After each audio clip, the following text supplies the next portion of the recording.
Greetings, I'm Doc.PEACE from Golden Sessions with Doc.PEACE on KNSJ 89.1 FM radio. We're here at NFT.NYC. The conference has now ended and I'm here with Bitcoin Queen. The one and only, the Bitcoin Queen. Yes. So I would love for you to share your biggest takeaways from this conference. You've been attending these conferences for years. You've been in the Bitcoin space for years. What were your biggest takeaways from this conference, NFT.NYC? Biggest takeaway is, first of all, this community is expanding exponentially, and it's actually very exciting. For a really long time, a lot of conferences that I went to, there was a lot of older individuals. I used to always be the youngest person in the room. Now that's not the case. Now there's kids making millions of dollars off these NFTs, and it's incredible. It's actually creating impact in the community.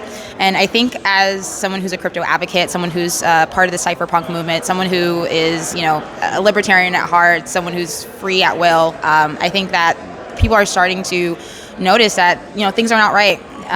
We really need to create a creator economy. We really need to incentivize your work for what it's worth. There's conglomerate companies making millions, billions of dollars off hard people's work, off what they contribute, especially in the art market. Yes. That's very known, and it's amazing, honestly. The last thing I did before the pandemic was this conference last year, and let's think about it this way. It was probably 1/5 of the size.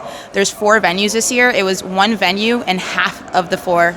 There was in that one venue, they had 3 extra rooms this year. So it's amazing.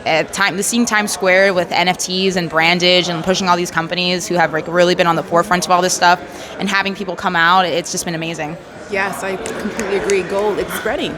It's spreading. NFTs are here. People are becoming awake to NFTs, like it said in the Times Square takeover. Yeah. You become awake to NFTs, and it's happening in real life. So what is it that you currently do in the space? A lot. So one of my main things is I founded a startup. It's called BitBozzle. I'm the chief creative officer there, and basically we are a pop-up gallery for NFTs. We help creators and teach the community about the technology. We are originally back from the blockchain center. There used to be a blockchain center in downtown Miami.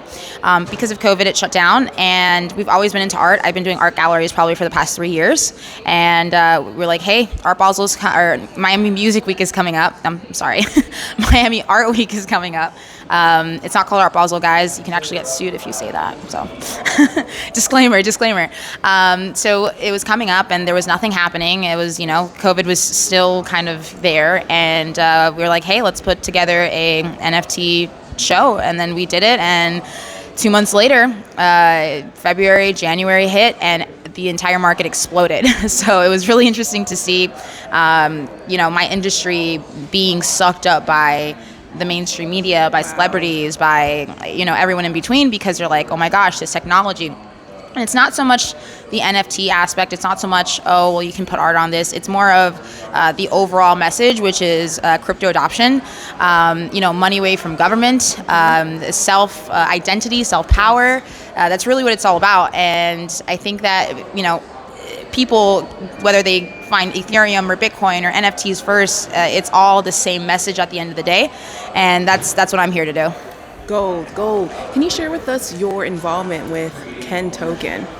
So, for some of you who may or may not know, I am Ken Bozak's manager. Ken is a creator in the NFT space. He's actually one of my friends who put me onto NFTs about 3 years ago. I met Ken at a conference almost 4 years ago now. Very kind soul, very kind person, always willing and giving back. But I helped him co-create a new membership, which is called Bro Bros 420.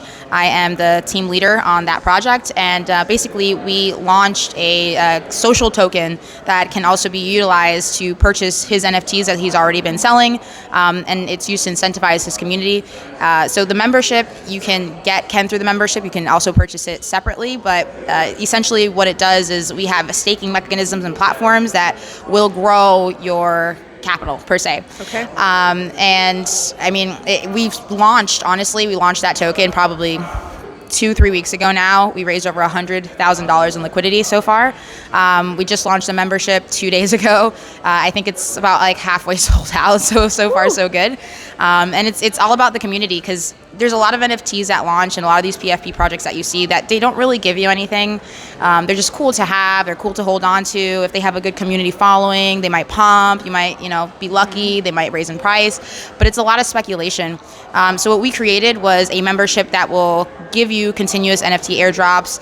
It will also, half of the money automatically that's raised for the membership goes back into a pool that we created, and that pool will redistribute token allocations and money, wax to the community. So there's raffles, there's prizes, it's going towards events.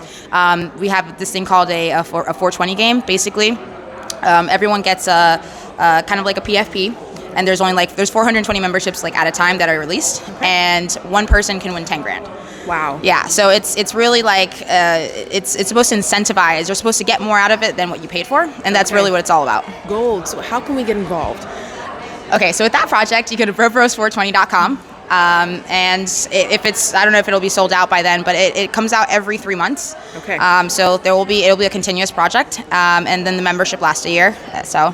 Gold. Yeah. And how can we connect more with you and support what you do and get involved in all of what you're up to in this space? So if you want to find me, I'm mostly on Twitter. Crypto Twitter is where it's at, guys. If you don't have a Twitter, get a Twitter. Get a Twitter. And so my @ name on everything is the BTC Queen.